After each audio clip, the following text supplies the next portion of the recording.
ugasanga ngena babimenya abantu babona uwo mugabo bamwongeye irindi tongo ikivi kindi baramuhaye none ko haye ujya mwimye abatama biyagiraho yaca kugira ngo yege ujya arafise umwana azi gusaba arafise umugore azi gusaba bihaya. Aho hambere hahise mu mico n'imigenzo y'ikirundi hariho imico itayishemeye nko gutera intobo canke gushinga icumu. Umukurambere Adolphe Ntibasharira agira ati gutera intobo zarube gito bwumvikanywe n'umwana n'umuvyeyi.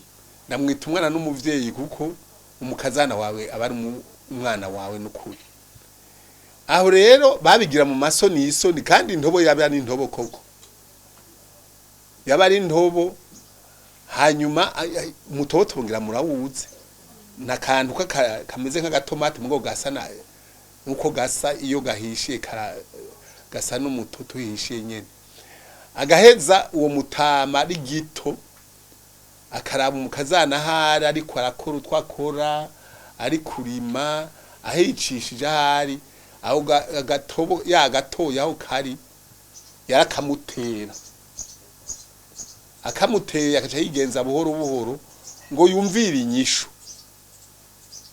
Iyo nyishu uwo mukazana agatoya akakamusubiza akakamutera nko mu bitugu naho yo bariko aragenda abavuze ati ndemeye. Atamushubije haraho abakazana abana bagize indero yaca atangara muta sogoku canke da mutama kamara mara kagenda.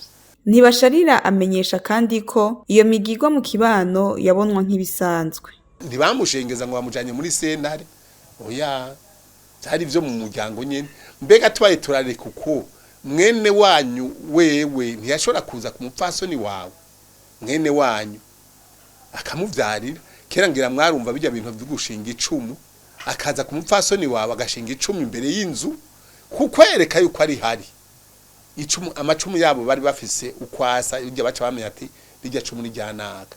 Hanyuma rero nawe wishaka wacu uhindukira ukirukangiwe nawe ugashinga mu rugiwe uwo mukenyezi waramubara uti icumuriri wanje umugabo wanje ari nawe ntiwanga ngo yaca yemera urumva bakihorana gutyo.